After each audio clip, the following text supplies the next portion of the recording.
This is the South Pacific Adventist News. Hello, I'm Christina Malarick, filling in for David Gibbons, who is currently interstate. A New Zealand-based foundation has just purchased 10,000 copies of the book Can We Still Believe the Bible and plans to give them away to people living in Auckland and Christchurch. The New Zealand Christian Foundation has plans for a bigger project that will make the books available to all 4 million people living in New Zealand. The book was written by retired Adventist scholar and administrator Dr. Brian Ball and is printed by the Adventist Church's official publishing house in Warburton, Victoria. It looks at history, language, cultures, archaeology, prophecy, and the world today to discover if the Bible can be trusted. It's the sort of book where you start to read it and you think, this is truth, this is interesting, this is written well. According to Mrs. Davies, church members can get involved in the project too. The Adventist-owned Sanitarium health food company has just released a new product because research has shown that more and more Australians are skipping breakfast. A breakfast snack called Curios will appeal to 18 to 24-year-olds who say they are too busy to eat breakfast.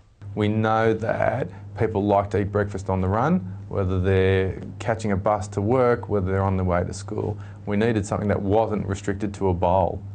The company had to develop and patent new technologies to make Curios because nothing like it currently exists in the world. Sanitariums helped the Australian community discover a healthier life through healthy food and nutrition education since it commenced operations in Melbourne in 1898. Curios are made from cereals, predominantly wheat bix, so they're a good source of whole grains. They're also a good source of protein and fibre. An exciting series of books for children is being developed on both sides of the Tasman. Landscaper Sean Hepworth from Morisset, New South Wales, came up with the idea when he was telling his children Bible stories at night time.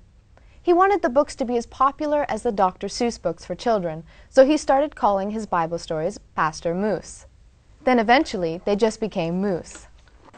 This day they were hiding and waiting real still for summer to come. This day it was Bill.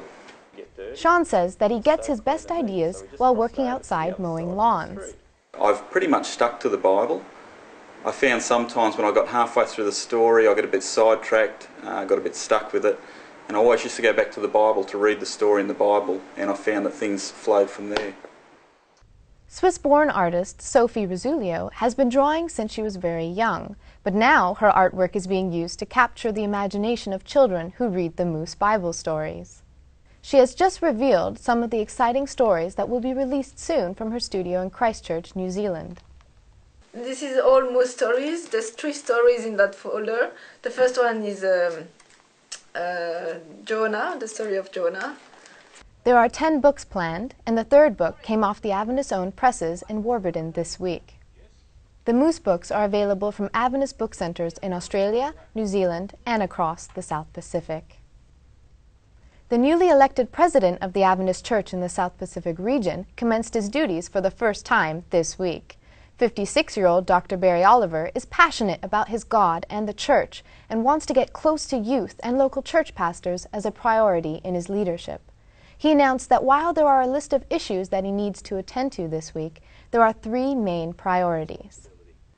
Number 1, an attitude of listening, being prepared to hear and to listen.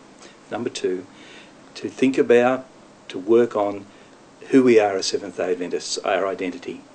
And number 3, to be able to utilise our communication media in such a way that we are effectively talking to ourselves and effectively talking to the world and listening to the world as we interact and fulfil the mission Christ has given us.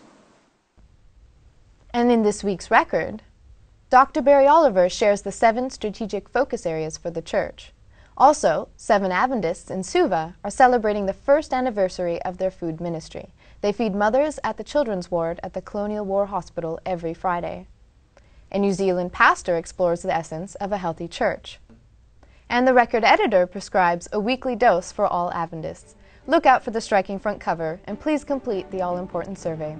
That's the news for this week. Thanks for watching. I'm Christina Malarick.